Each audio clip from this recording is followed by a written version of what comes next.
what it is over the next several weeks, it is going to give you a foundation to build a business and or to reignite your business if you find yourself in a funk from COVID or the shutdowns or the pandemic.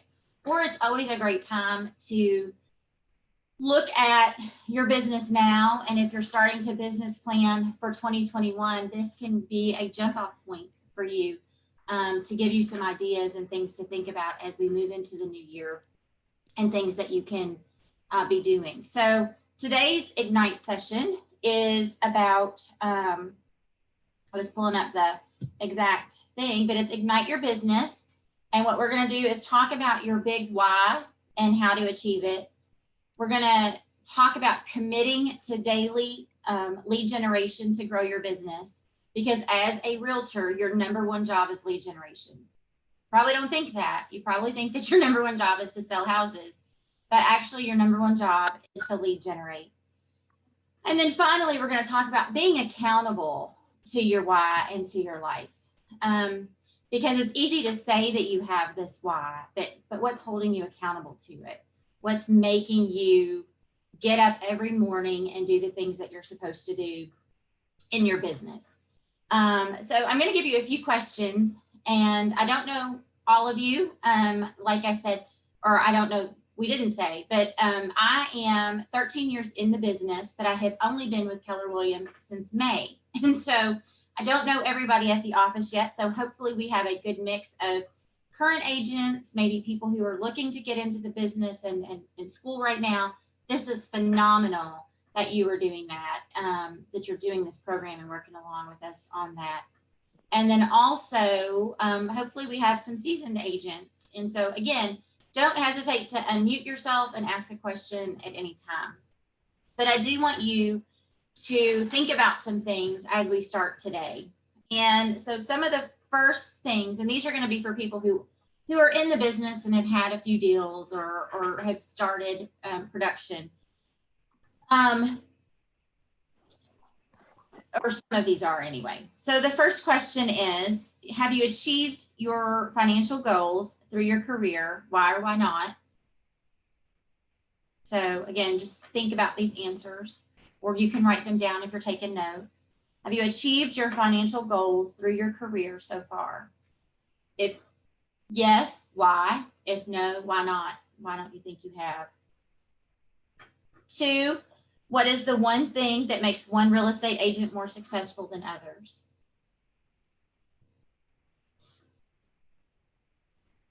3, why don't all agents do that? Whatever that is that makes one successful over another. Why don't all agents do it? And 4, is your desire to succeed more powerful than your fear from doing the one thing that will make you more successful? That's a little wordy. If your desire to succeed, is your desire to succeed more powerful than your fear from doing the one thing that will make you succeed?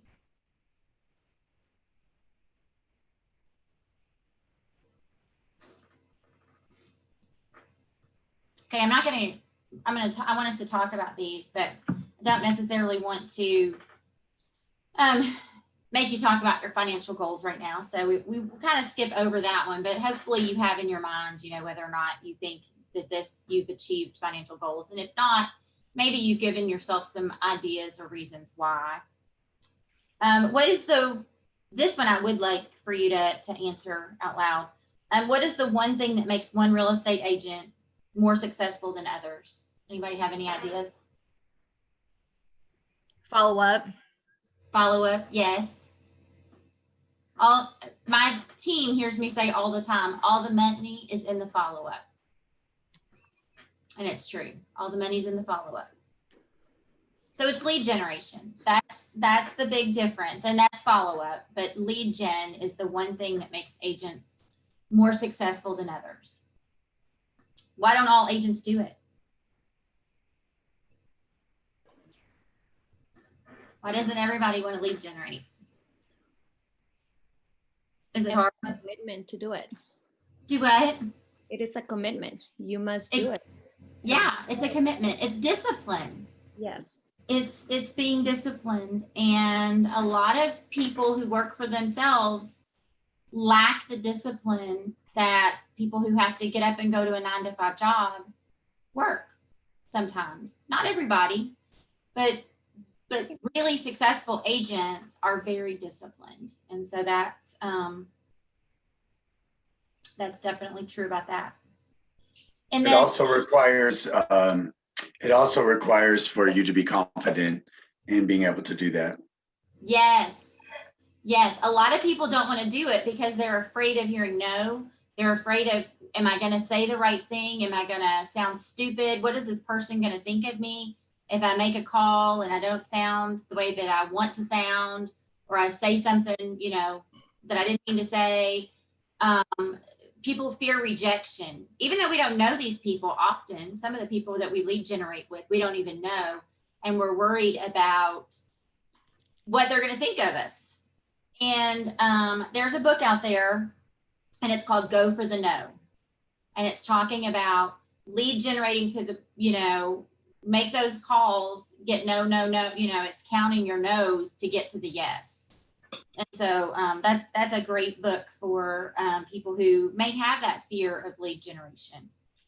But that's a great point about lead generation. And hopefully, on question number 4, hopefully your desire is greater, more powerful than your fear. And that's part of what Ignite will do for you. It will give you skills to help you overcome some of those fears that you have about doing different things in the business. I mean, Ignite's today we're going to talk about your why and being accountable and what you need to do for daily lead gen. Wednesday is talking about growing your database. I mean, we're giving you the skills through this training to go out and kick off a great career. I saw a great quote yesterday, and I wrote it down because I thought I'm going to share this. But it says, if you don't see yourself as a winner, then you can't perform as a winner. So you got to get up every day and think about winning. I'm going to win this today. I'm going to do my lead gen. I'm going to get the appointment, and I'm going to win. So you've got to have the mindset of someone who wants to win and be successful. If you're going to be successful, you have to have the mindset of a successful person. And I think that's very important as we talk about things. So as we move on into thinking about lead generation, and I've already said this once, but you'll probably hear it several times today. But the big thing about real estate is you are in a business, you are an entrepreneur, a professional, this is your career, and you need to do one thing that can propel yourself forward. And that one thing is lead generation. Okay. You're in sales. So if you can't perform like a salesperson, then it's going to be a difficult challenge to you. And, we want to come across as professional. And again, this is what gives us skills by doing training and education and learning. You're putting yourself above so many agents who just wing it. And that's not the way to a successful career, is by winging it. The best thing you can do is learn and train and put together a system and be disciplined. And that's going to help you build your career. So you got 2 things as part of being in real estate. One is the business of lead generation, and 2 is the business of real estate. But you can't be in the business of real estate if you don't lead generate. So you have to think about daily lead generation. And you also have to change your mindset, especially like right now. So, because of COVID, and while our industry here in Louisville has not been affected that greatly with COVID and shutdowns and things like that, we have agents who are having their best years ever, and the business is rolling right along. But when we talk to our clients, we need to have a mindset of service. We don't want it to be all about us. We want to make sure, and this is even when it's not COVID, but I think particularly right now, we need to have a mindset of service And how can we assist our clients in such a way that everybody's comfortable, everybody is happy with the way that we're doing it, and yet still provide them with a great service experience when they're buying or selling a home. And so I think that's very important.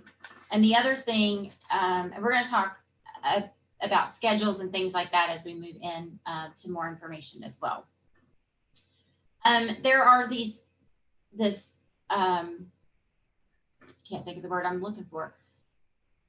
In Keller Williams, they talk about the 6 personal perspectives, and that being a roadmap to success.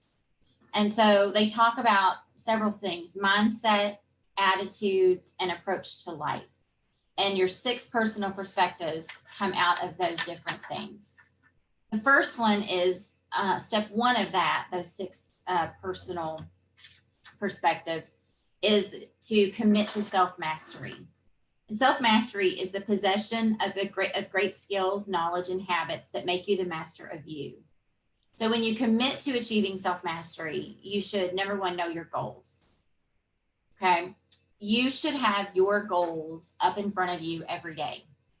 I don't care if they're on your phone, if they're the screensaver on your phone, if you have them over your computer when you sit down to do lead generation, if you have them in your calendar, they should be everywhere. You should be reminded of your goals daily, more than, several times a day. What am I working for? What are my goals? The other thing that some people do is vision boards. They put the things they want. I'm quite the opposite of a lot of people. I'm not a visual person, so like vision boards don't do a lot for me personally. But I know time and time again, I've worked with other people in sales who the vision board is everything. And they sit down and they put pictures of their family, and they put pictures of trips that they want to take, and they put pictures of cars that they want to buy, or a home on the beach, or whatever. That's their vision board. That's where they want to be in 5 years, 2 years, 10 years. Have that in front of you. Have your daily goal, or have your yearly goals, monthly goals. Have them broken down. How many listings do you want this month? How many buyers do you want this month? That should be in front of you every day, whether it's hanging in front of you, whether it's on your calendar, your phone, somewhere. Get that in front of you every day so that you are holding yourself accountable to those goals. If I don't have 2 appointments a day, why don't I have, if that's one of my goals, to set 2 appointments today. If I don't have the 2 appointments, why am I moving on to something else if that's my goal for the day? So know your goals, know your strengths and weaknesses, know how to work both your strengths and your weaknesses to seek and master the necessary knowledge, skills, and habits to reach your goals. If talking on the phone is a weakness, then you need to practice, and you need to commit to practice. Find a role play partner where you can, hey, let's get together at 9 a.m. for 15 minutes every day, and let's do role play on the phone, and then we'll go make our calls. Just so that you get in the feel of being on the phone that morning. And have them throw objections at you. Why they don't want to sell right now, why they don't want to buy right now, those kinds of things, so that you can work those out on someone else instead of working it out on a potential client. Work it out in practice, okay? So if you keep going through Ignite, you're going to be acquiring the skills and developing the habits that are going to help you be successful and moving you towards self-mastery. These things don't happen overnight. You're not going to necessarily, write, and you can write your strengths and weaknesses. And where you see your weaknesses, if a listing presentation is your weakness, then you need to make sure that you don't miss the Ignite session that talks about that. You'll definitely want to be on that. Okay. Step 2 in the 6 perspectives is you're committing to the 80-20 principle. And that's the idea that 20% of your actions lead to 80% of your results. Okay, 20% of your actions lead to 80% of your results. Focus on the things that bring you success. In the Ignite program, we're going to be looking at the 20% things for you. What are your money-making activities? Lead generation. So you need to focus on the things that bring you business and bring you success. I work with a business coach, and we talk about the fact that in real estate, up to 75% of our time is often spent on things that we shouldn't be doing, administrative type tasks versus being on the phone and setting more appointments and going on more appointments. It's like we get a deal or two and we start focusing on all of those little details, and then it takes us away from the things that we need to be doing, where we should be able to just spend very little time on those administrative type things, and we should be spending the vast majority of our time on the phone setting appointments. That is your number one job, on the phone setting appointments. Or, I mean, it can be in person, but you need to be setting appointments, lead gen. That's your number one job. And the second job is going on those appointments. And then from there, you want to, you'll be doing the administrative tasks or whatever, the things to get through the deal to get the deal done. But we often focus too much time on those deals to get through the deal. And that's not to say to provide poor customer service that you're putting people off, but you have to learn to balance your time. The first thing you need to worry about every day is lead gen, period. And then everything else. Okay. Number 3, step 3 in the 6 perspectives is to move from entrepreneurial to purposeful. High achievers are always looking for the purposeful way. By doing this, they break through the ceiling of their natural behavior. My natural behavior is not to get up and work 8 hours a day. I'll just be honest. It is not what I would want to do. I mean, I'm not disciplined, or I wasn't, I should say. I am now. When I got into the business, I was not disciplined enough to do the things that I needed to do. And so it took me several years and a little bit of pushing to be more disciplined in my business and to be a successful realtor. For years, I just kind of wandered around, a deal here, a deal there, until I became purposeful in what I was doing. And part of that purpose came from my why, which we'll talk about in a few minutes. Okay, so Ignite not only will help you start your business, it's designed to help you grow your business. So it's going to help you learn to go from entrepreneurial, maybe not as disciplined, to purposeful with skill mastery. Okay, purposeful with skill mastery. Step 4, make being learning-based the foundation of your action plan. A learning-based individual is an individual who has made the decision to use effective learning as the foundation piece for their action to develop their life. The ones that achieve the most are the ones who are learning-based. And by you all being here today shows me that you're willing to be learning-based. And I think that's important for you in your career. And those are the things that challenged me, again, to go from entrepreneurial, not as disciplined, to more purposeful in my business, was deciding to take learning seriously, getting better at my skills, working on those things. And that is what, and I'll just say our office is top notch at that. I've been in the business 13 years. I've been to several offices. This one is by far and away the best with being learning based. And what they teach and prepare you all with, or us with, is exciting. And so I feel like we're all lucky to be a part of this Ignite and to be a part of an office who cares so much about us learning skills. Remove your limiting beliefs. Some of you may say, oh, I deserve to make $300,000 a year. No problem. Well, you might think that. You might say that out loud, but we all have limiting beliefs. And so I don't know if you've heard of affirmations. A lot of agents get up and say affirmations first thing in the mornings before they make their calls. A lot of salespeople, period, do it. It's not just real estate agents that do that. A lot of people just in life do that. And if you are looking for great affirmations, you can Google real estate affirmations or something like that. And they'll be, I'm alive, full of energy, and ready to set appointments today.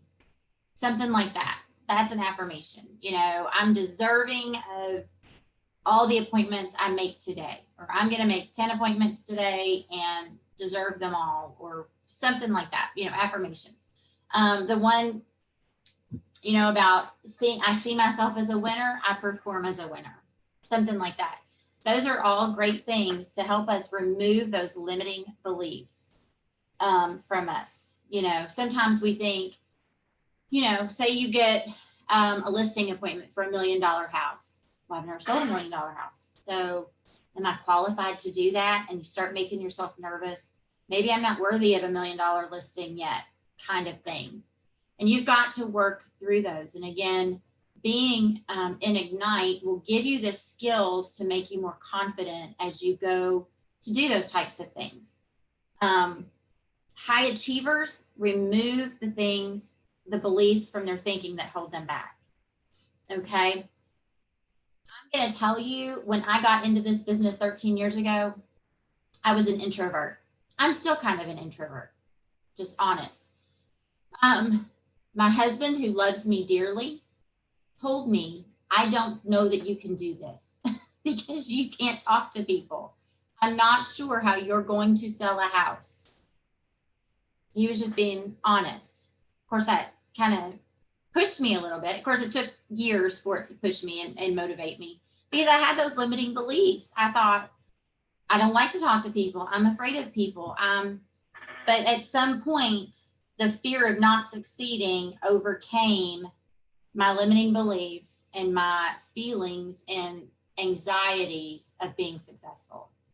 And so I was able, through learning skills, it took learning skills, being in classes, learning things that I needed to do, things I needed to say, to get over that hump and be able to do that. Okay. This one I love. So this one is so true. A lot of people, especially newer agents, say, I have to be an expert and know everything before I can begin my business. No, you don't. It is okay to get out there, do what you can. When you have questions, you ask your team leader or you ask your broker when things come up, but you can't sit back and wait till you learn everything before you start. Got to get your feet wet. I don't think I can achieve a profit goal that will fund my life this year. Why not? What's holding you back? Is it because of what you're afraid to say on the phone? Well, we're going to work through that in the next few weeks. Because I'm in business, the business will come to me naturally. I don't need to devote 3 hours a day to lead gen. That was my philosophy when I got in the business. I thought, I have a big family. I know a lot of people. My husband knows a lot of people. Surely I'll get business. Didn't happen that way. And so I had to go out and I had to lead generate and I had to develop my skills on how to talk to people. Because your family can only take you so far, your family and friends, as far as business and referring and things like that. Okay. Does anybody have any limiting beliefs that you're willing to share, or what that does that speak to anybody? Does that sound like something you play out in your head?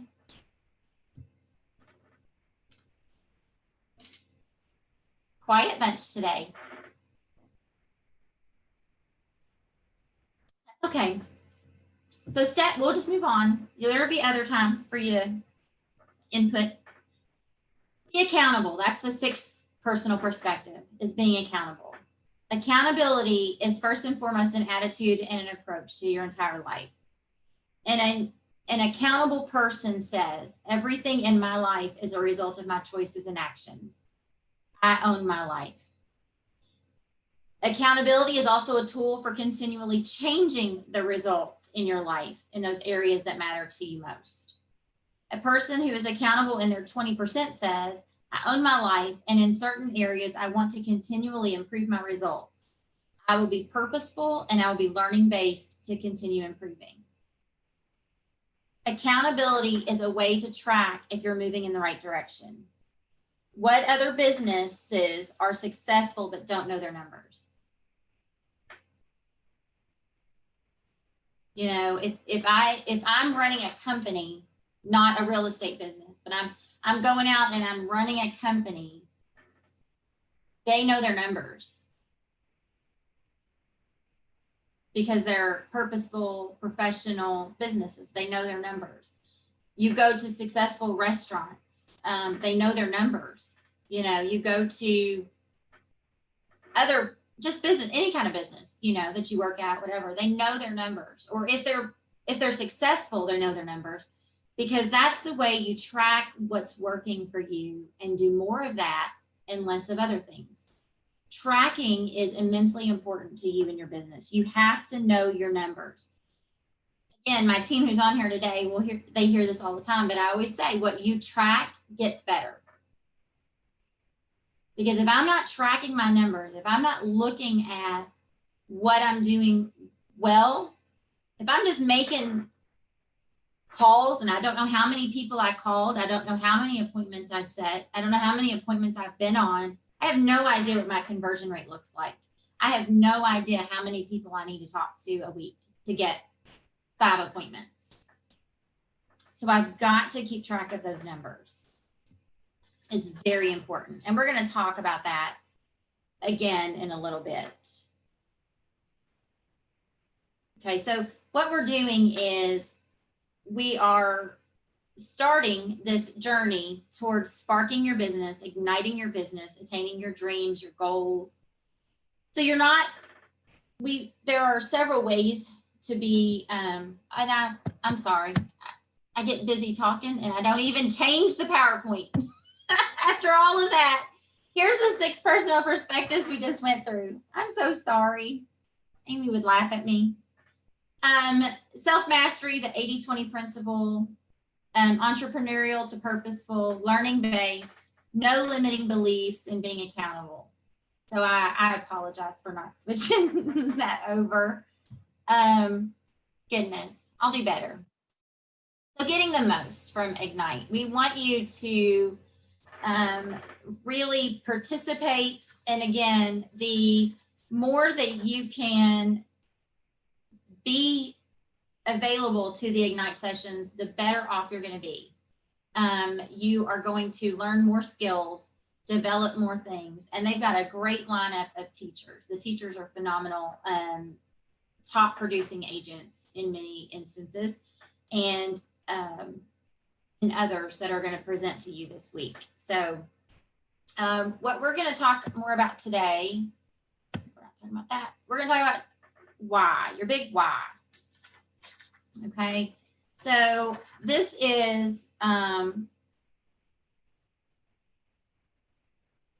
just to reiterate before we go to our why, you know, the things that we're gonna continue to talk about today. Skill number 1, know your why and your monetary goals. 2, commitment to daily lead generation. Skill 3, using sales language and scripts. We're not going to do a lot of that today, but I will talk to you some about the importance of that. And 4 is being accountable to your big why and your monetary goal. So you have to know your big why and what drives you. What drives you? What got you into this business? And I will tell you, there's a great book Simon Sinek wrote, and it's called Find Your Why. So talking about what drives you, what gets you out of bed in the morning. Some of you, if you worked with me or been around me, a lot of you know a little bit about my story. As Amy mentioned, I was a high school teacher. That's all I ever wanted to do in my life. I didn't want to do anything else. I can remember playing school in my basement when I was in kindergarten. I mean, that's literally, it was my dream to be a teacher. And so went to college, got my master's, taught for about 10, 11, 12 years, somewhere in that ballpark. And then I got very ill. And I was ill for years, but mainly for 1 year, about a 1 year time period where I was kind of homebound and not really able to do anything. But I knew one thing. I wanted to get back out and work. I love to work. I just always have. I've kind of just my thing. And so I wanted to work, but I didn't know what I wanted to do. I knew I could not go back into a classroom at that time full time. I knew that just wasn't something that I was physically able to do. So I wanted something where I could start out kind of part time, and maybe someday when I felt better, I would be able to work full time again. And so thought about it and decided I would get my real estate license. And so my why was all of my kids at the time who were, gosh, maybe I'm trying to think 13 years ago, 4, 7, and 10 were my kids that lived at home at the time. And they were all going to private school. And I wanted to keep them in private school. And my husband had always paid all the bills, like just he could pay like all of our household expenses, always could. And then, but my job as a teacher, and it kind of fit my salary, was the private school tuition, because that's about what I made, is because I was teaching in private school. So I didn't make as much as a public school teacher. So it was always, you have to, whatever you do, you need to make the money to keep the kids in school, or you're going to have to pull them out, homeschool them, or send them somewhere else, whatever you want to do. But that's the money we need as a family. So that was my why. My why was easy. My why was, I don't want to change or uproot my kids' lives when they've just dealt with a sick mother for years and have to take them out of the only schools that they've known. So my why was easy for me at the time. And so that, when you think about your why, think about what stirs your soul. That was important to me, is with my kids. That's a big why, my kids, and not uprooting them from what they knew. And I do have a special needs son. So he desperately needed to stay where he was. Like, there wasn't really an option. I had to make that work. So what stirs your soul? Why are you in this business? And what do you hope to achieve for yourself and your family? That's your big why. That should be on your list of goals. That should be at the top, my why. And then my goals. What is it that I need to make? What is it that I want to make? How many appointments do I want this week? How many phone calls am I committed to making a week? Those are your goals, but your why is, why are you doing it? What drives you to be successful in this business? It may just be that you're competitive and you want to do well. It's not to say, so the thing is, your why can change over time. Mine has, because now my why is different than when I started 13 years ago. I only have one kid left in school. So now my why is different.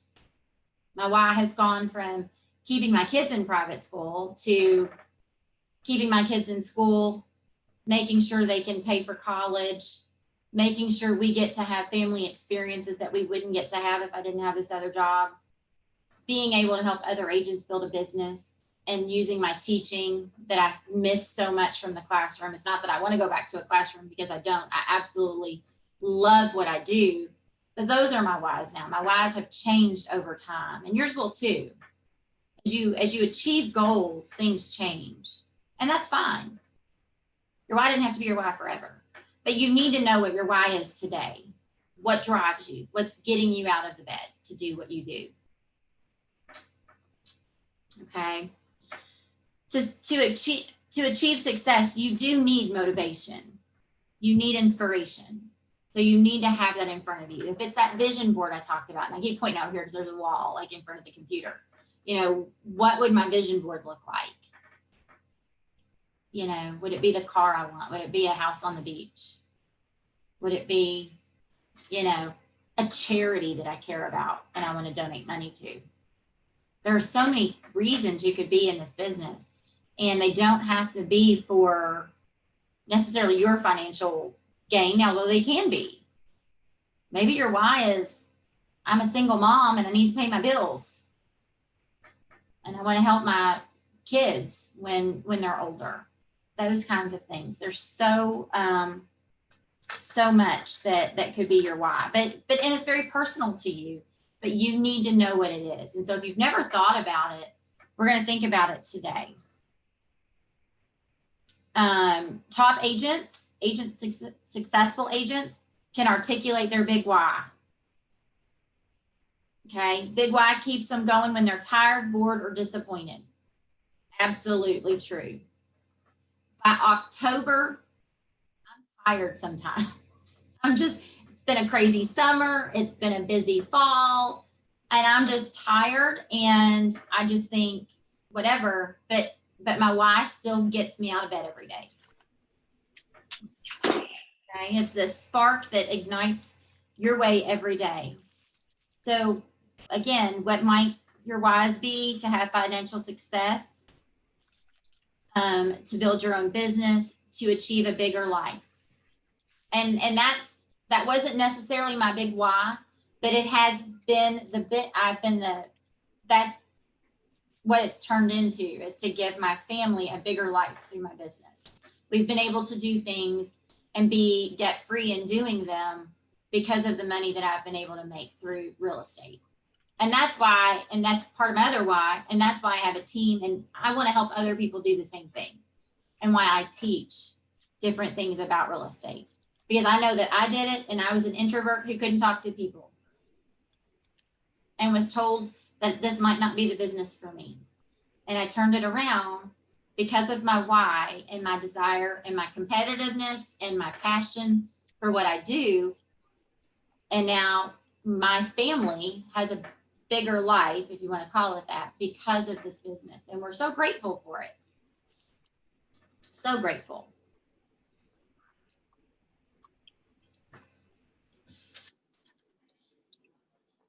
Things I want you to think about. Okay, because right now, I want you to think about, what is your driving motivation? What's your why? What's your goal? If you're taking notes, jot some things down. What's your why? What's your goal for a career in real estate? Like when I started 13 years ago, I didn't have the big picture dream that I have now. It never occurred to me what real estate could do for me and my family at that point. But I didn't have somebody sitting here telling me either that it could. And so that would have been a really encouraging thing for me 13 years ago, to be in an office where they have things like Ignite to help me grow a business immediately. It wouldn't have taken me 7 years into my 13-year career to figure it all out if I'd have had the leadership that we have at our office at the time. So think about your why. What will achieving your goal mean for you? Think about if you achieved your goal, whatever your financial goal is for the year, or if maybe you don't have that, and we'll talk a little bit about coming up with numbers, things like that. But think about if you have a financial goal, if you know, gosh, I want to make $100,000 in 2021, or if I want to make $10,000 before the end of this year. What would that mean for you? Would that mean a better Christmas? Would that, for this year? And what would 2021 look like if you hit your financial goals? Think about what ways your life would change. Does that open up some things for you? Does that free up some of your, take some of the stress, the weight off of you, which would give you time to enjoy some things? And we're going to talk about that. We're going to talk about schedules here in a few minutes. And what doors would open for you? Does anybody want to share anything?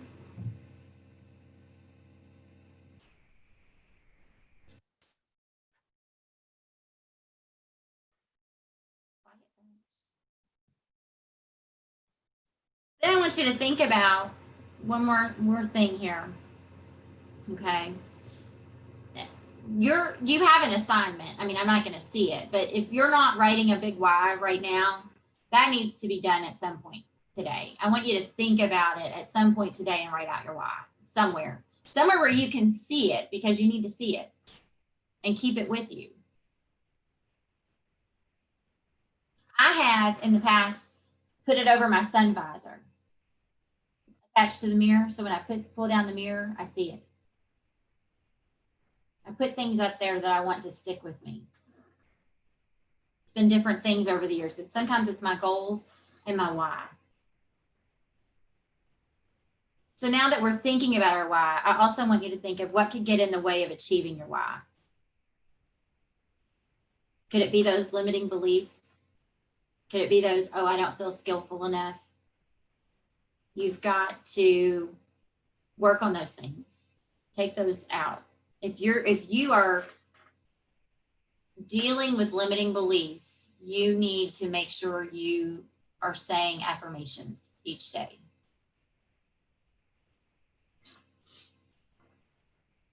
And when we talk about preventing getting in the way of achieving your big why, those are things that you can do. There's a book out there, and I was going to talk about it when we talk about schedule, but I think it'll help too. And it's called The Miracle Morning. And I can't think of who wrote it, but it's called Miracle Morning. And that is getting your day started in such a way that will make you more productive through the day. So I know a lot of people, I mentioned earlier, I have a business coach, but I know a lot of people in our coaching ecosystem that that have read that book and follow some of the things that person discusses. I apologize, I can't think of who wrote it. But so how can you prevent things getting in the way of achieving your big why? Focus and discipline. Being proactive, not reactive. Being intentional, scheduling your time.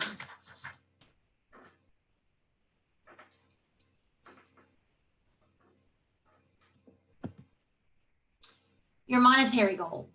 Okay, that's part of it, is knowing what you want to make in real estate. And it's going to be tricky to do this just because of a couple of things. And I won't be able to give you specifics because some of you have different, you're on a team, so you have a rainmaker and a rainmaker split, and you have a split with the company, or you may have a split with the company and your split's different than somebody else's split. But we'll talk in generalities about how to create a monetary goal. And then if you have questions about creating a goal, then you'll want to talk to your rainmaker, or you'll want to talk to somebody at the office who can help you because they know what your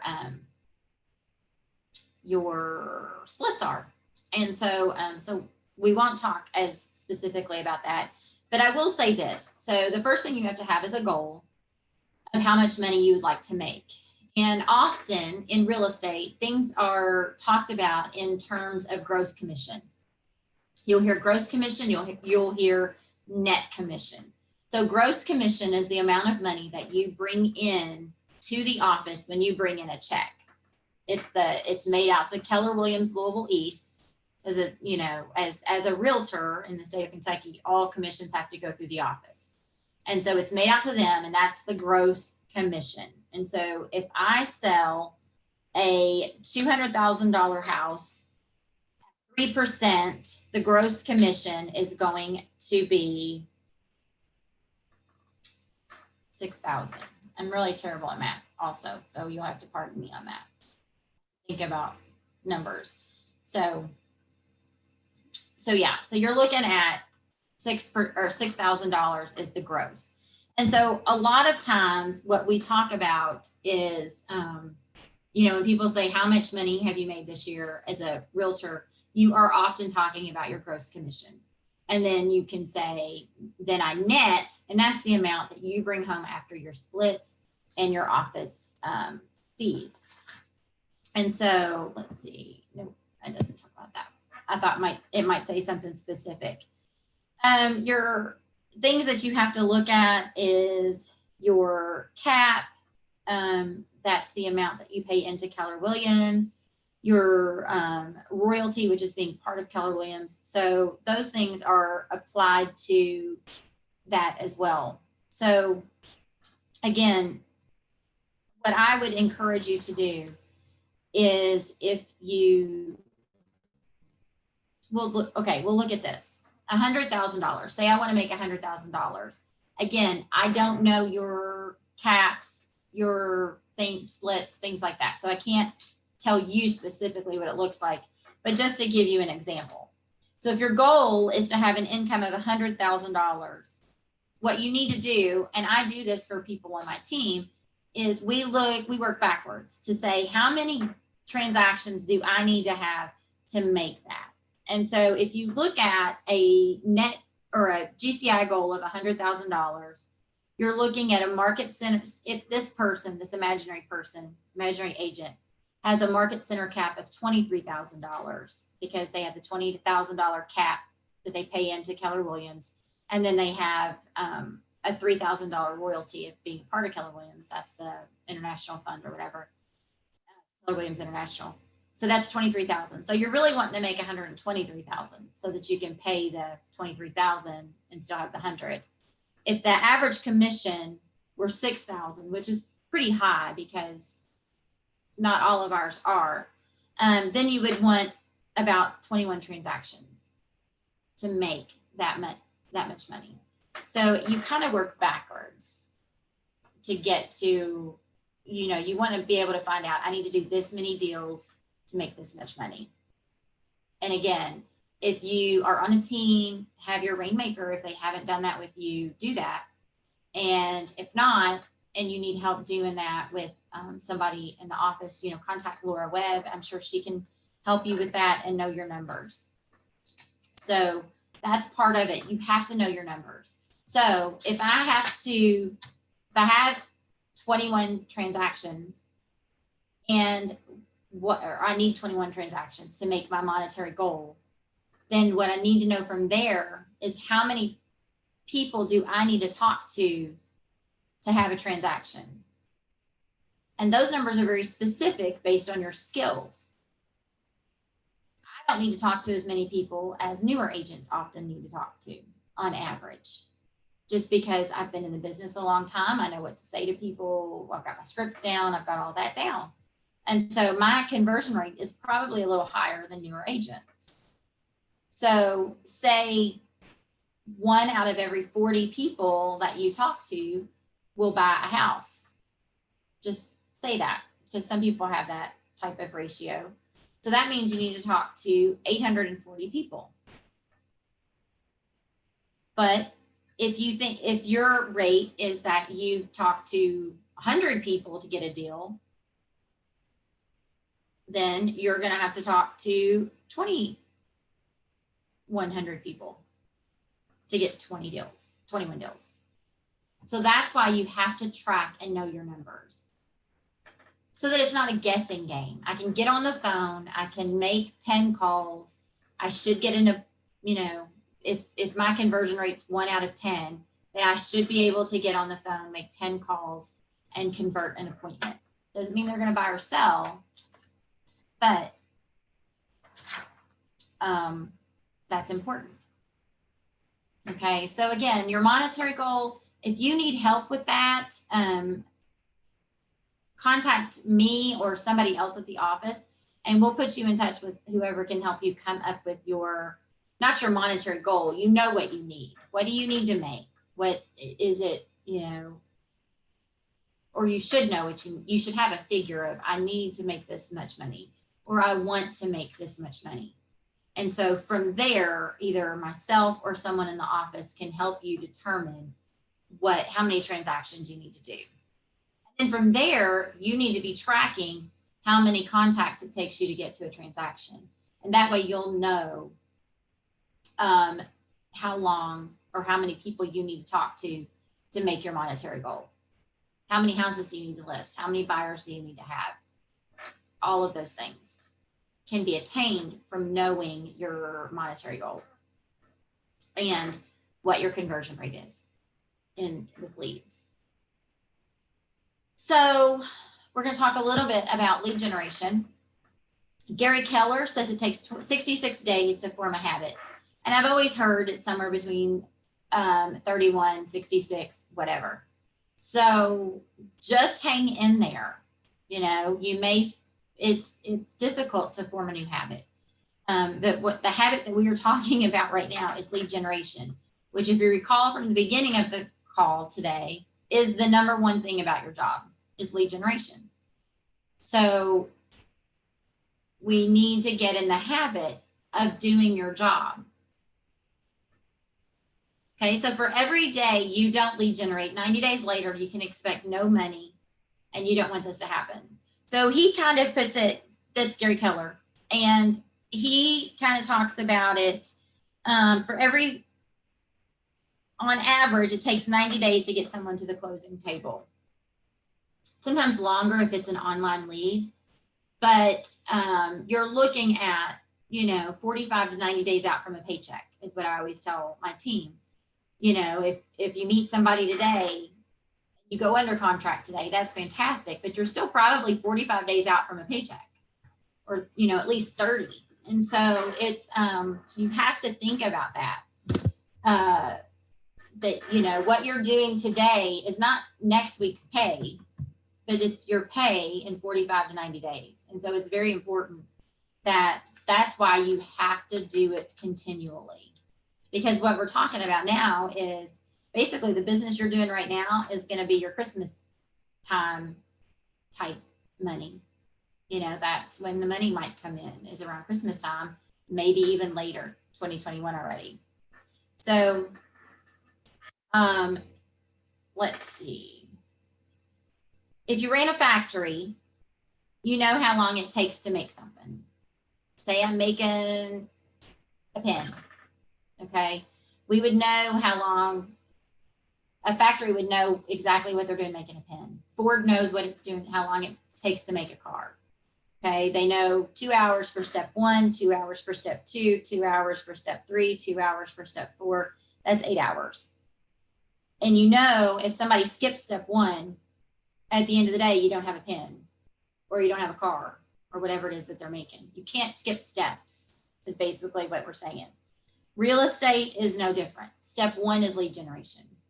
If you don't do step 1, you don't have appointments, you don't have listing or selling contracts, and you don't have closings. Okay, so you can't skip the fundamental step of your business. It just can't happen. So you have to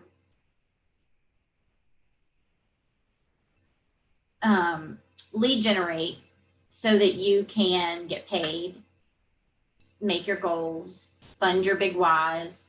That's also important. Okay, so you're going to have to lead generate every day. You're going to have to build your database of contacts, which is the next session on Wednesday. She's going to talk about building your database. Communicating with people about real estate daily, committing to go on a lot of appointments, and practice your scripts to get better. So your lead generation, you have to have a funnel or a pipeline of people that are coming in to your, I don't think they didn't give me a funnel. I wanted a funnel on here. You know what a funnel looks like. A funnel is big at the top and it comes down and is smaller at the bottom. So what we have is we call it our lead generation funnel or our lead generation pipeline. And so you want your lead generation funnel to be full of a lot of leads. And that's why the top is bigger. That's a lot of leads at the top. And then as it comes down, comes your appointments, comes your contracts, and then your closing. So you have all of these leads, but of course they're not all going to turn into business, or at least not all right away. And so it's going to narrow as you go. As newer agents, you should have multiple sources of business that you're pulling leads from. It's very important not to get set on just doing one thing. You need to find different lead sources, and I call them pillars, lead pillars. So as new agents, you should have 4 newer agents if you're newer.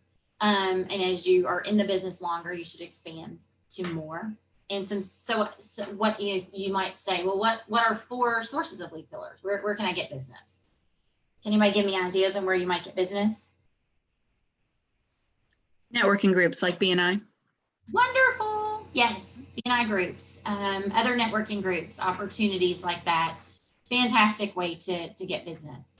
Any others?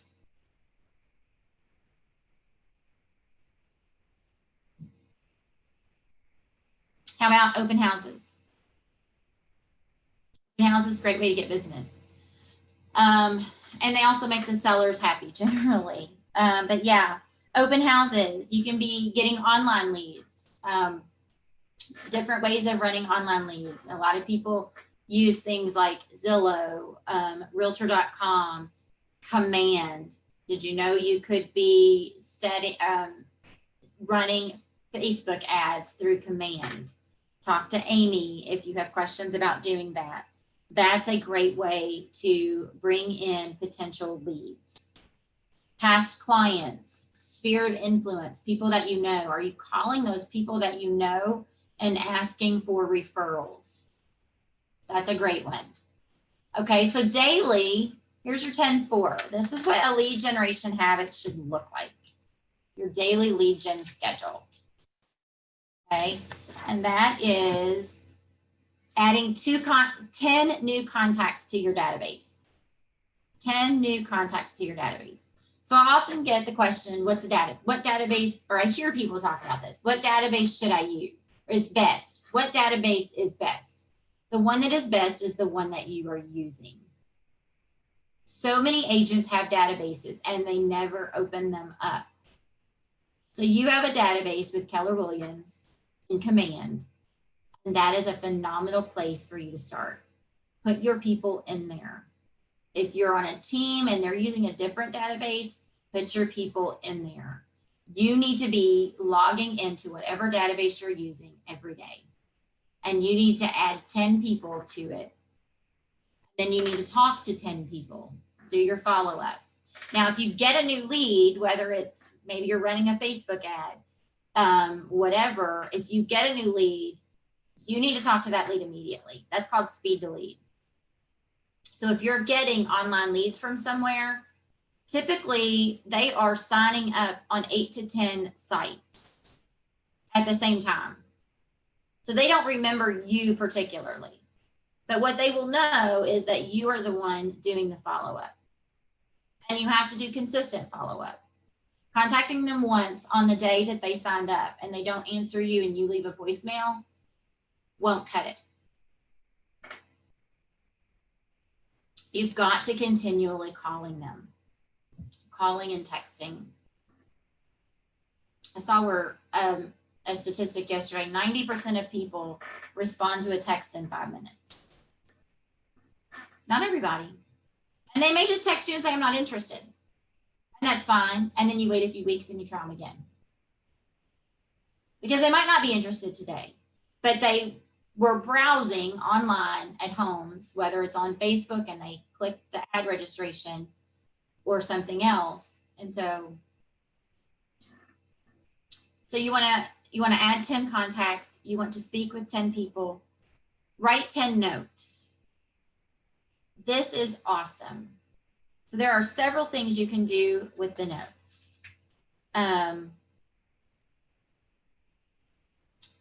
One of them is I just keep notes everywhere. I've got note cards in my purse. I've got note cards on my desk. I've got note cards in my car. The other day I passed by a house of a client and hey, I was in your area, thought about you today. Put it in the mail. Just as a little reminder about yourself. The other thing you could say, hey, I would love to get together for a coffee, hear how you have been, and maybe give you a quick update on the market. That's a great note card, or even a text, or even a call to somebody, but that's a great little script for your SOI. Hi, I'd love to get together for a coffee, hear how you've been, and maybe give you a quick update on the market.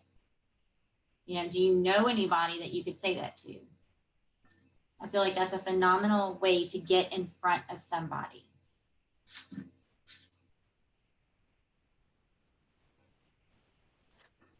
Okay, so you want to add 10 people, talk to 10 people. And when we say add 10, you want to talk to those people too. Okay, and you want to speak to 10, you want to write 10 notes. Preview 10 homes. What's that look like? Well, as new agents, you want to get to know your market. And so I do encourage you to do vacant homes. Do not kick families out of homes right now during the pandemic to go look at a house. But what you need to do, if there's if there's an area that you think you might have buyers in, or it's an area that you're really interested in working with closely, maybe you want to start a geo farm, which is where you door knock only, door knocking is not so great right now, but if you want to door knock, or if you want to do mailers or things like that in a particular neighborhood, you need to learn that neighborhood. And so one great way of doing that is going out and previewing homes in that neighborhood. Learn the market. If you're not looking at the hot sheet every day, you don't know what's going on in the market. You need to see what homes are hitting the market, what they're priced at. So you need to take, part of your job is learning the market, being educated. People want to be with educated realtors. They want people who know the numbers of what's going on, what houses are selling for, who can make a educated decision in helping them say what they should offer on a home. That's part of knowing the market. So you have got to really start connecting with people, adding people in your database, writing those. Some other things that you can say to people, you can text, hey, if it was an online lead, but maybe you lost touch with them, and so you want to go back. Hey, have you had any thoughts of selling or buying in 2020, 2021? Sorry, we lost touch. I know you had been thinking about buying or selling in 2020 or 2021. Are you still considering that? Do you know anyone? So often people have the conversation, oh, I'm not interested. And then okay, thank you. Stop, don't do that. But do you know anybody who might be buying or selling a home? Take it further, take it a step further when you talk to them. Do you know anyone who tried to sell in the past and it didn't work out? That's a great, somebody might be talking about, well, no, I'm not going to sell. We're here for good. Well, do you know anybody who might be interested in selling a home? Do you know anybody who might be interested in buying a home? Do you know anyone who might have tried to sell their home but didn't have any luck with it? Well, we know right now in our market, if something isn't selling, it's either price or condition. And we can help them with those things. Because if your home is priced to sell, it should sell right now. Because the market is so good for sellers. So, but it's your daily lead generation that is so important. This is the number one job you have in real estate. It's not selling houses, because you can't sell houses if you don't do this.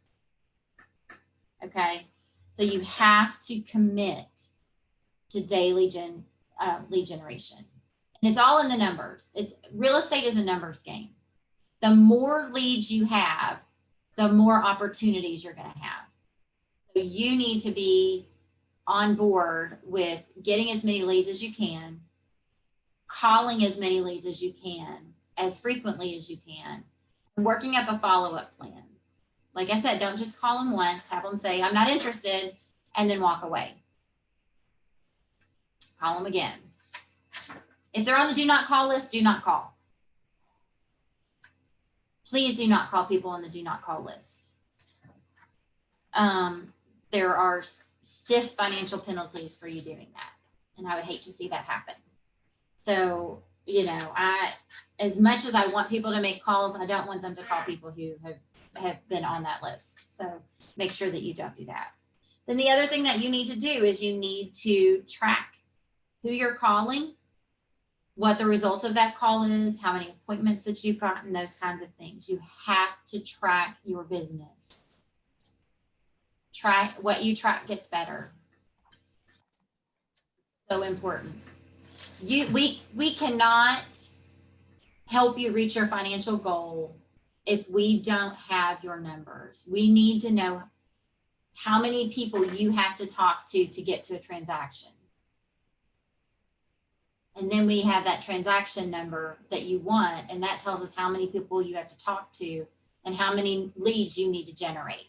So it all works backwards. But you have to be able to track it. Because just like I said, other successful businesses, Again, this is going to take you, like we talked about earlier, from entrepreneurial to purposeful. You're being disciplined and purposeful in your business. This is your business. This is your job. And if you want to treat it like a job and make the income of somebody who is making the income of a full-time profession, these are the things that it takes to do. You've got to be serious about it. I love that word. You have to be purposeful and disciplined with it. Skill 3 is using sales language. So important. And there's a lot of talk about scripts, and I apologize. I don't know off the top of my head, but I'm sure there is one of the sessions that deals more with scripts. Is that right, Amy? Yes, there is. And just so that you all know, inside that drive that I sent you a link to, if you open that drive up, there are several folders within the drive, and one of them is scripts. And so there's a couple of books there that are full of scripts, especially the ones for those of you that are just now getting into the business, scripts about introducing your new career to everyone. And if you don't mind, I'd like to just address a couple of the questions in the chat. I can't see them. Oh, no, that's okay. I'm keeping an eye, and thank you, Shelley, for responding about MLS. So Danita had a question about the hot sheet, and I think that's a great thing to mention, that every morning, like a routine, how Rhonda said, being disciplined, get your coffee or whatever your morning juice is and sit down and immediately look over that hot sheet. It gives you that feel for everything that just hit the market within the last 24 hours. And it's a great lead generation tool as well, because you will have buyers eventually that are kind of all over the place map wise, and you'll have them set up on automatic searches. One thing that I used to do as a realtor was I would take a property that I saw on the hot sheet, even knowing that it's going to be sent off to them electronically in an hour or two, I would send them a personal email and just say, did you see this one? Or did you see this yard? It kind of gives that personal touch, just to remind them that you're not just letting a computer do your job for you. You are actively seeking for them. And again, it just gives you a feel for everything that hit the market. Another thing is about tracking your leads and your phone calls, and absolutely, Claire, it's in command. Go in and create a contact card for that person immediately. Off to the side of the contact card, there's something called notes, and you just type in like talked, and then maybe briefly say something that you talked about and what your next steps would be. And if you don't mind, I'd also like to address the previewing homes, just because this is something that it might not make sense why you're doing it at first, other than just kind of getting a good feel for the market. The other thing is just getting used to viewing homes. Those of us that have been in the business for a while know that there's all these challenges. You might get to a house and the lockbox is acting squirrely, or, the keys don't work, or, and that can still happen whether you're used to it or not. But just kind of getting a feel for that. And so that way, when you are there with clients, you just feel a little bit more comfortable. The other thing is to kind of get to know what houses are about. Many of you probably own your own house or have, rented one. But if you walk into a house that you preview and you see an odd looking furnace or just anything. I mean, Rhonda, right? There's so many odd things in houses. Take a picture and come back to us and just say, what is this? So that's kind of teaching you. It's helping you learn about homes. Because if you're like me, I don't like to walk into something and have clients say, what is that? And I have to say, I don't know. We sometimes do. But this will help you kind of get to learn houses and just get to learn how to walk through them a little bit more comfortably. Yeah, I agree. Yeah. Was that it? Oh. In my face, she muted herself. So again, this is your job, is the lead gen part. So but getting comfortable with lead gen, and that is using sales language, which we are going to call scripts, just because scripts are one way to move you from that entrepreneurial to purposeful / discipline. All top agents use scripts and they practice them daily. And that might be hard to believe, but it is true.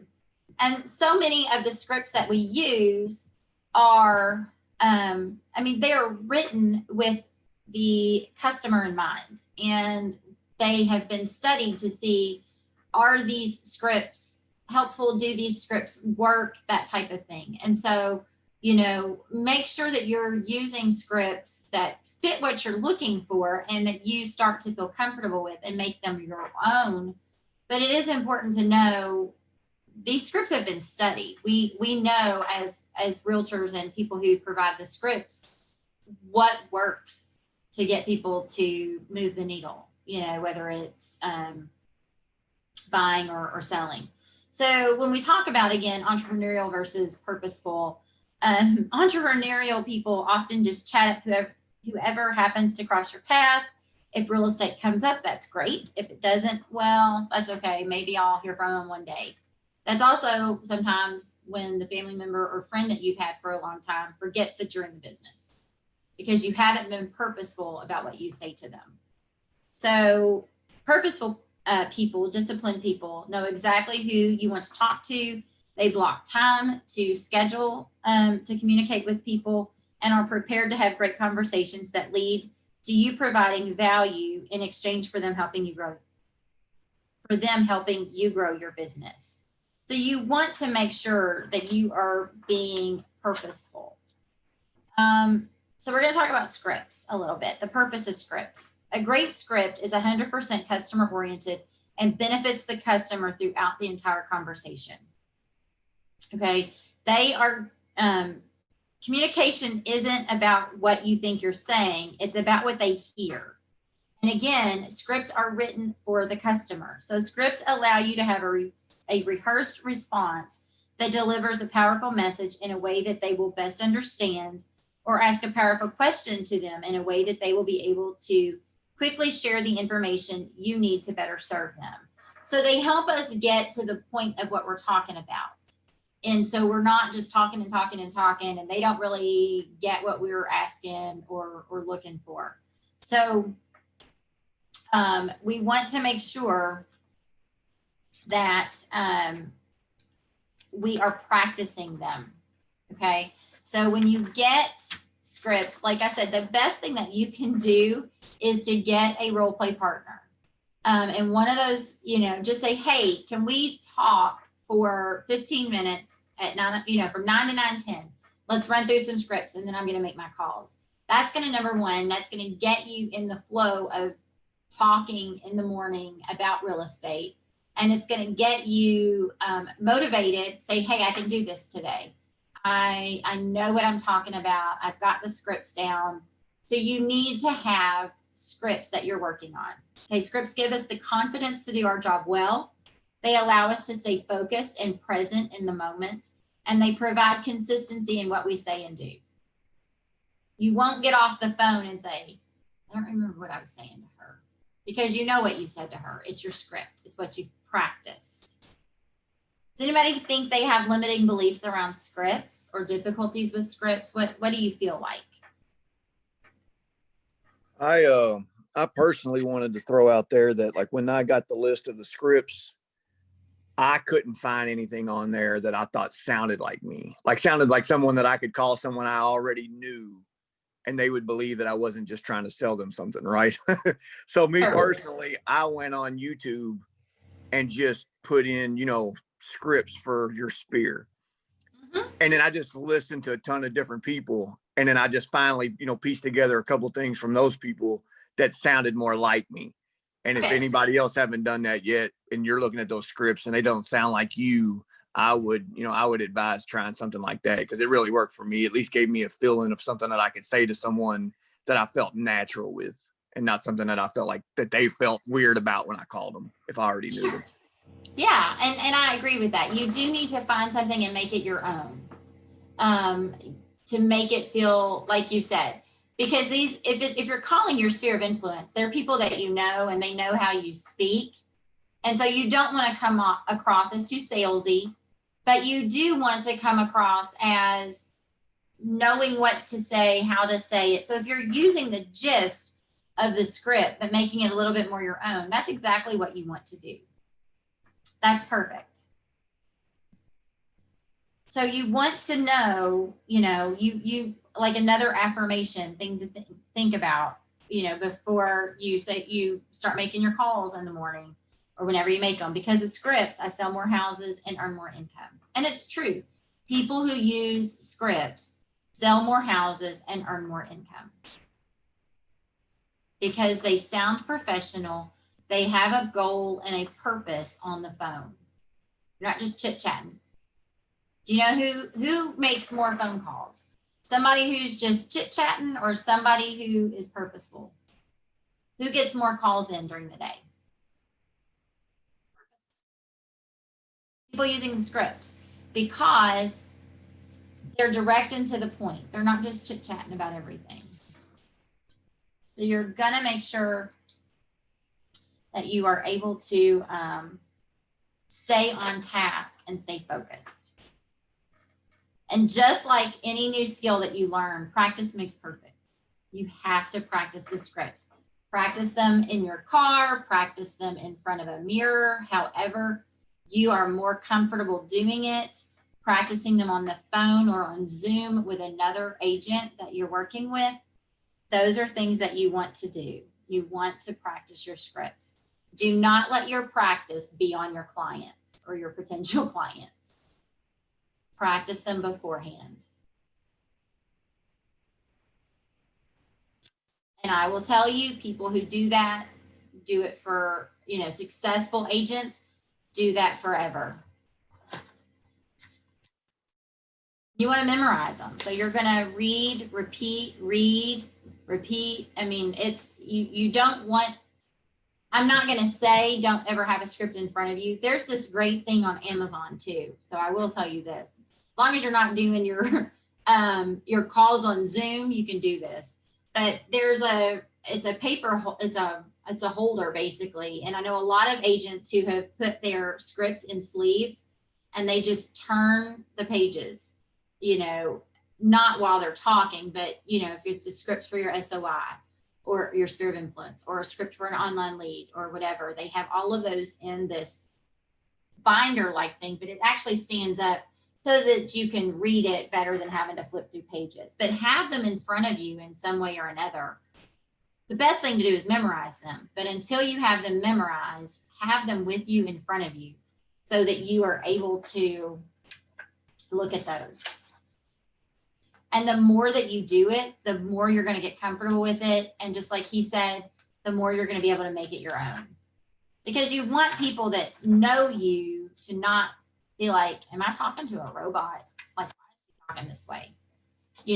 So you want to make it your own and you want to be comfortable with it. And the more that you practice it, the better. Again, when you do talk to somebody on the phone, that's a great opportunity for you to turn around and write a note card to them as well.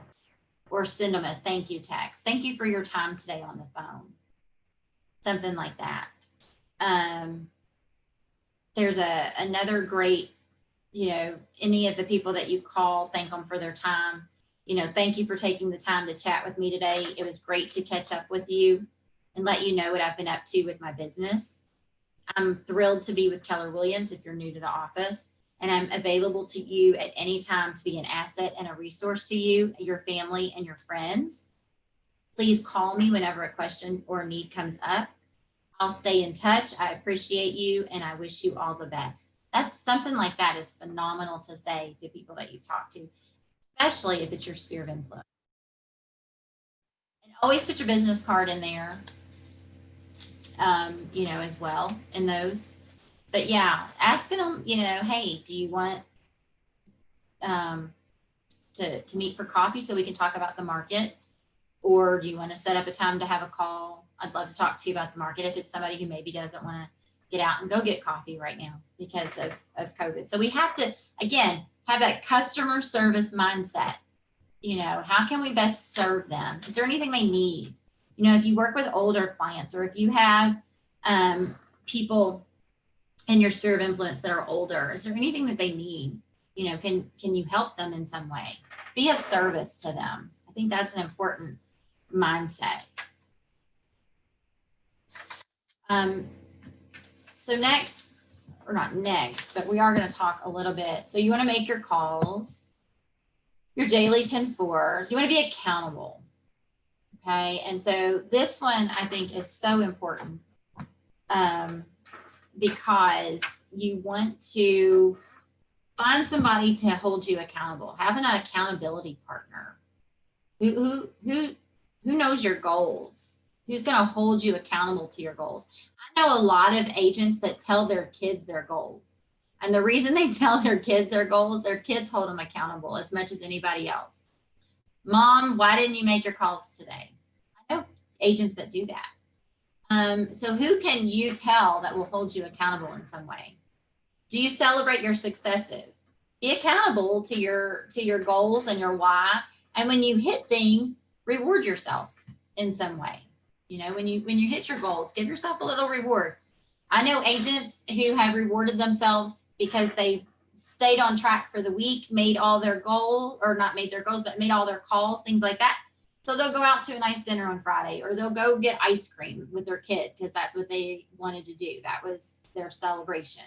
But reward yourself for your hard work, because it is hard work. It's hard work to learn to be disciplined and purposeful. So, but you have to be accountable to that. So who can hold you accountable? Is it your spouse? Is it your kids?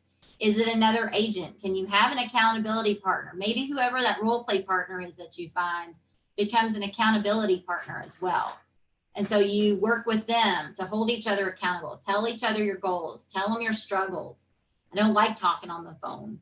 Well, if you don't like talking on the phone, you're going to have a hard time making it in the business. So you've got to find somebody that can help you with this and make yourself accountable. Let's see. So you want to have an action plan, which is your goals, and you want to learn to track your things. My team particularly uses an Excel spreadsheet.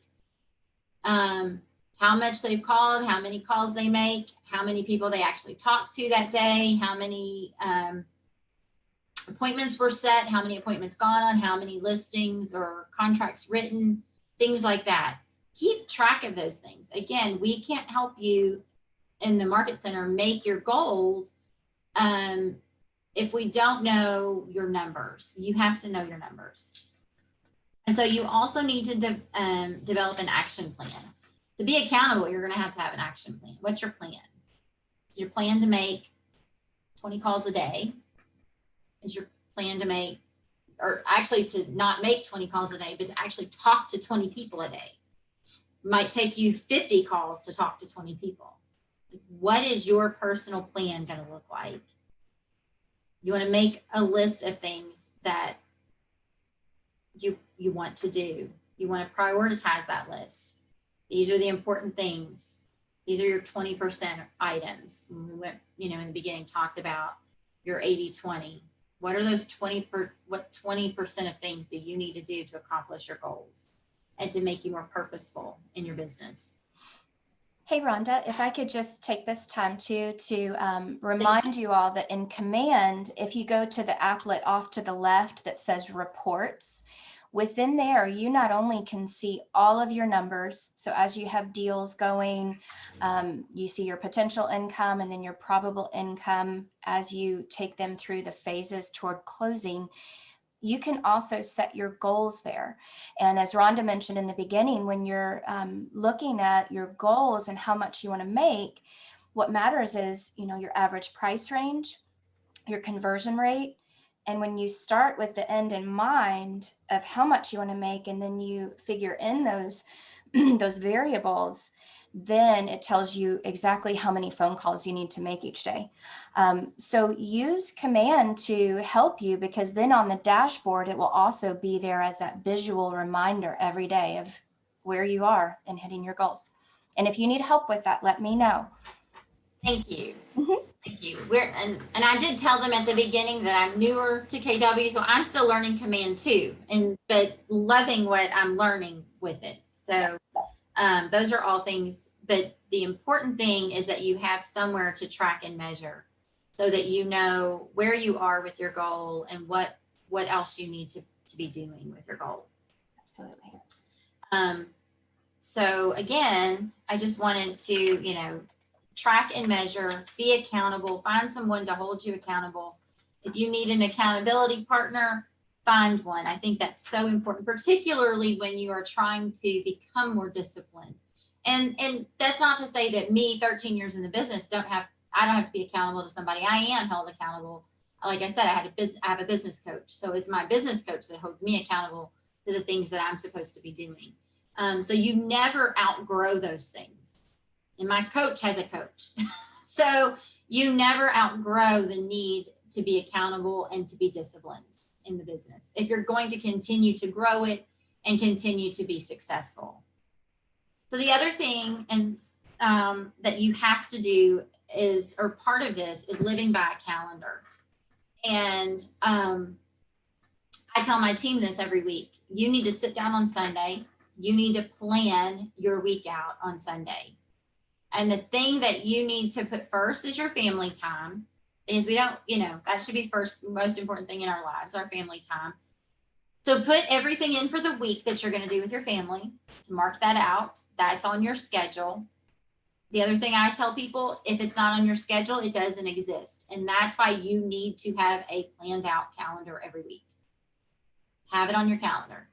The second thing you need to do is put your lead gen time.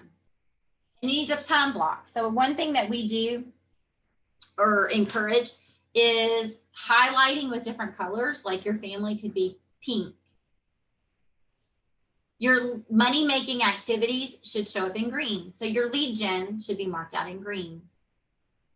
And you can use other colors for other activities. Appointments could be, those are also green. But anything else that you're doing, put in, if you've got, a networking meeting, that might not be green totally. So you could do that red or something like that. But when you look at your calendar, most of your time should be green. Money-making activities, lead gen. You've got to have that on there. So successful agents plan their days and they stick to their plan. Doesn't help you to write out a calendar if you don't follow it. You need to stick with your plans. You need to write down the days of the week and the hours you're going to do your lead gen. And you need to time block that. That's what I was saying, the color that's called time blocking. Your calendar time block for lead generation every day for up to a month.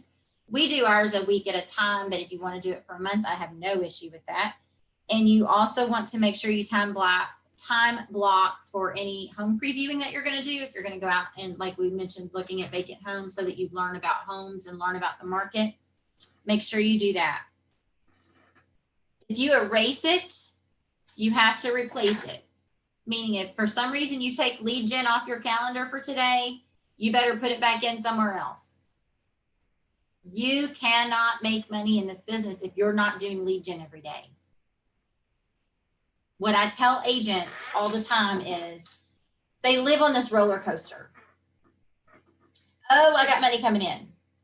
Oh, I got nothing coming in. Oh, I got money coming in. Oh, I got nothing coming in. Oh, I got money coming in. Well, the reason that you live on that roller coaster is because here you did some lead gen, and so you got a deal or two. But when you're up here and you got a deal or two, you stop doing your lead gen because you got busy with the deals. And so then you go downhill. Oh, I don't have anything again. Well, crap, because I didn't do my lead gen while I was up here making deals. The lead gen comes first.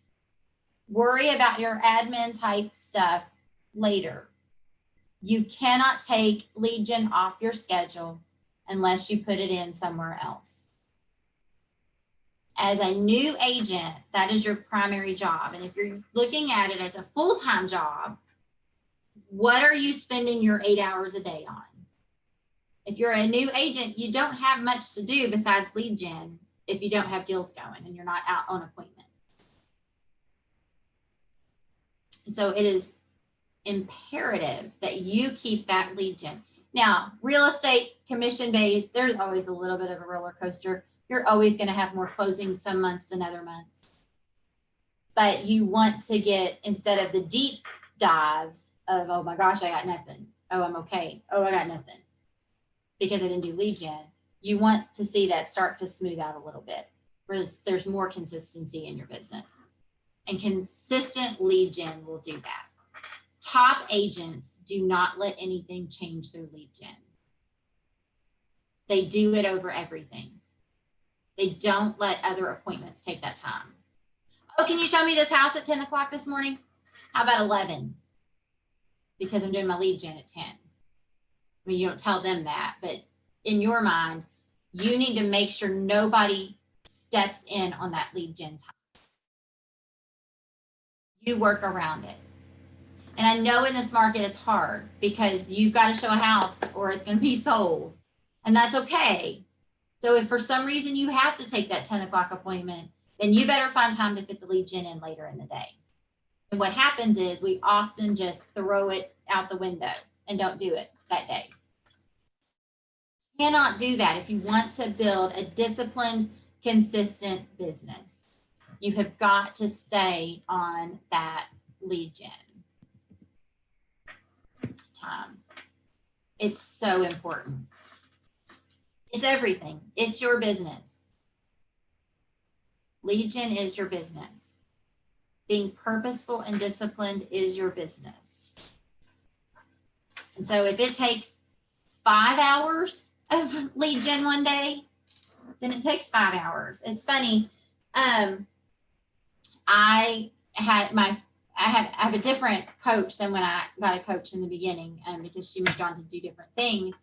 But I had this one coach, and she made, I didn't have her very long, but she made a very lasting impression on me because she would tell her clients, oh, you need this much money a month? Then I'm sorry, why have you gotten off the phone if you have not made enough appointments to make that much money that month? Like if I want 6,000 in my pocket, why have I, and I'm not doing anything, if I'm just hanging out, then I'm not disciplined and purposeful if I'm off the phone when I'm not doing anything else. If I have the leads to call, or if I have SOI to call, or if I could be making note cards. Why do we do that? You might have any thoughts on that? Why do we think, oh, I made my hour of calls. I may not have any appointments coming, but why do we do that sometimes? Any thoughts? Just, I think we have in our minds, I did my hour, that's all I got, and I'm moving on. But if you don't have any appointments, any prospects, then you probably need to keep going. If you want to, you have a certain amount of money that you need to make, you can do it, but you've got to stay on the phone to do it. Okay, so it's really important. I encourage you, if you do not have a calendar set or a schedule set for this week, when we finish up this call today, make that part of your assignment. Part of your assignment is your big why. What's your why? Why are you doing this? What gets you up? What drives you in the morning? What is making you want to make money in real estate? I encourage you to do that. I encourage you to start looking up scripts, affirmations, things that are gonna make you get up in the morning and be ready to go. You need to find a role play partner. You need to find an accountability partner if you don't have one. If you don't have somebody watching your numbers with you, you need to find somebody to do that. And then I encourage you to sit down and write out a schedule for the rest of the week so that you are looking forward for the week. There are 2 more Ignite sessions this week, so you want to put those on your schedule for Wednesday and Friday. But you also you are going to want to put in your lead gen time for the rest of this week as well. Very important. Okay. you could, there's lead gen should be 5 or 6 days a week consistently, 5 or 6 days a week. And again, about accountability, the highest of high achievers have coaches who hold them accountable, people that hold them accountable. The person who owns the coaching company that I'm with has a coach. So it doesn't matter at what level you are. Now, you don't want somebody who's going to hold you accountable in a negative way, but you want somebody who gives you a safe place to share. But create a commitment and stick to that. But you also need to follow through. You need to dig deep and find out why you do the things you do, or why you don't do the things you don't do. Why aren't you making your calls? What are those limiting beliefs that are keeping you from making your calls? Respect each other in the process. Reward each other. Reward yourself. Like I said earlier, reward yourself. Personal accountability. Again, be accountable to yourself. Make sure you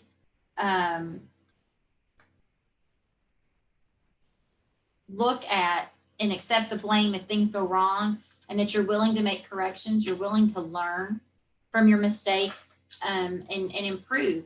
And again, this Ignite series is a phenomenal way to work on your skills and to give you kind of a blast off into, like I said, the rest of this year and into 2021. And start looking at your goals for 2021. I know we have a Gene Rivers business planning session coming up on November 17th, I think. That's going to be a phenomenal opportunity for you to start looking at 2021 and your business and what it's going to look like and your goals. And then you can start setting up some of these things, accountability and such, as you go through. But being accountable helps you achieve your big goals and long-term success. I have been in coaching for 7 or 8 years, have no intention of quitting it. It keeps me accountable. Because even as a Rainmaker team leader, somebody who, my big why keeps changing, my goals keep changing and growing, it's important for me still to be disciplined, focused, purposeful, and accountable. All of those things that we ask new agents to do, successful long-term agents need to do the same things. Being accountable keeps you focused on what's important, and it builds trust. It knows people know that they can depend on you.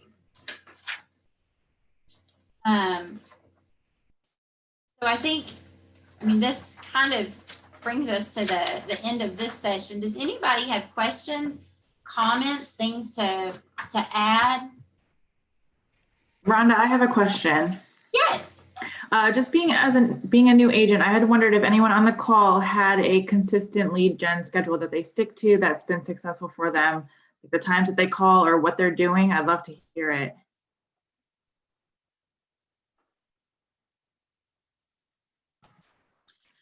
Anyone? Chelsea, I have the best success at lunchtime and dinner time. So like 11 to 1, 10 to 12, 4 to 6, 5 to 7, right through there, 3 to 5. I have really good success with those times. I do know that people do not, I know there are some agents who they have their set time every day of the week and they just do that one time. I do encourage agents that I work with to maybe do 10 to 12 one day or 11 to 1 one day, and then later another day. So your lead gen may not be the same time 5 days a week. But you do need to schedule lead gen 5 days a week, but it can be at different times because you may not hit people. People are doing different things at different times of the day. And so if you want to make sure that you hit everybody, then you may have to adjust what time you call them. So if you find that you're calling from 10 to 12 and you cannot get a hold of these certain people, then that may need to be a group that you try to hit from 4 to 6. So I do encourage that, some adjustments in your time. Great, thank you. Mm-hmm. I would also add social media marketing as a part of that lead gen. And Absolutely. from what I have found, The best times that I get more engagement is early Saturday morning. I think that's when people just kind of take their time getting up, they're browsing that social media. Also rainy days. I get more Yes. engagement when it's rainy outside. And of course, I send that weekly email out to all of you that has those marketing ideas, those graphics already there, even suggestions on what you would say to engage them. And that is so important, not just to talk about non-real estate stuff, but to boost the algorithm of Facebook. The more that they're commenting on your post, the more your posts that are real estate related are going to show up in their feed. So very important to do those things. Yeah, I agree with that. And we did not touch, I talked about the Facebook ads as lead gen, but did not talk a lot about Facebook in general. And I cannot tell you enough about what Facebook has done for my business. And I should have done that, and I apologize, when I was talking about lead pillars. Facebook has been a phenomenal source of business for me over the past few years. I have managed to get business from and referrals from people that I haven't talked to in 20 years.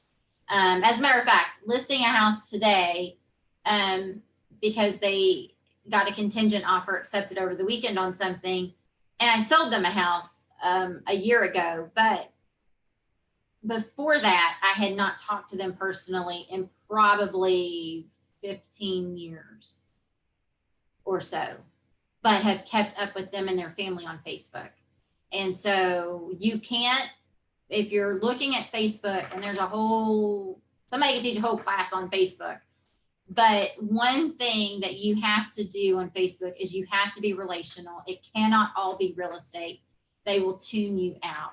They want to know about you as a person. They want to know about you and your family, and you need to be relational. Now, so what I do, and it's not, I mean, it doesn't always line out perfectly, but I do about one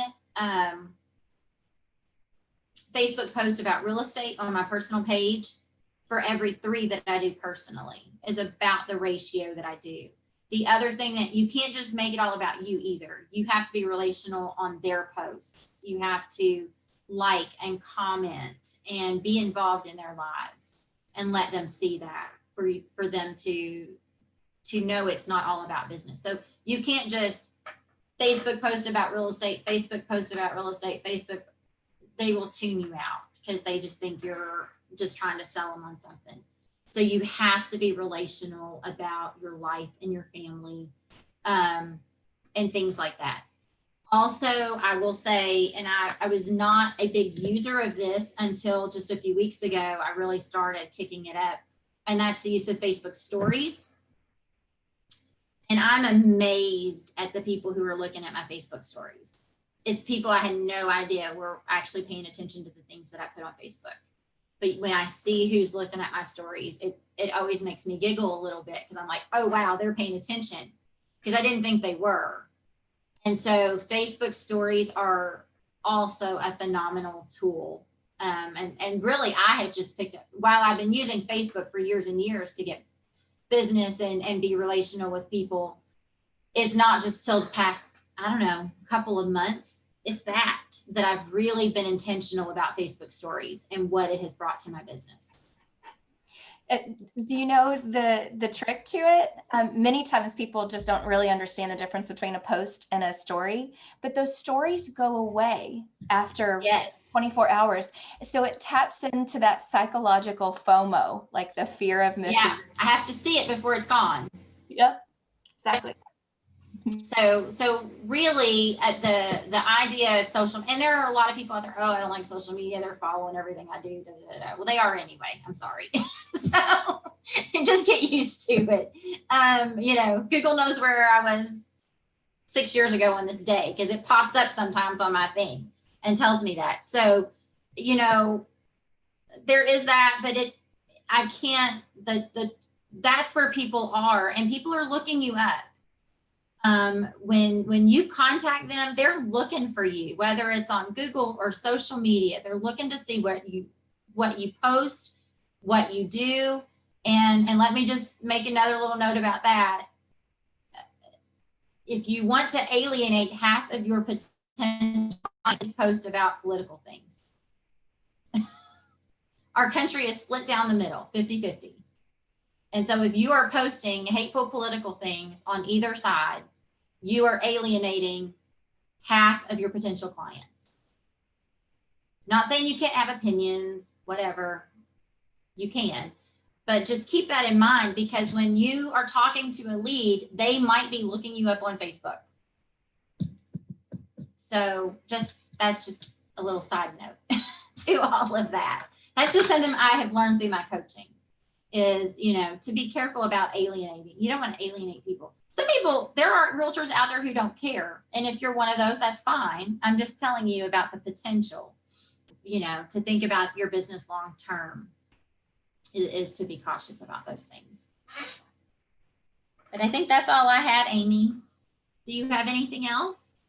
No, it's been wonderful. It really is good just to kind of start your business with this foundation of everything that you talked about. Just knowing how important that lead gen is, the scripts, the accountability, the protecting your time.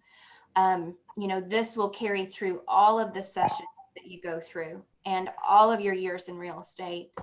So Alyssa Withrow, our wonderful new team leader, for the next session on Wednesday, we'll start to go over your database. So Rhonda has shown you, why it's important and your big why. And now we're going to start diving into what do you do with all these people you talk to? How do you organize that? How do you track it?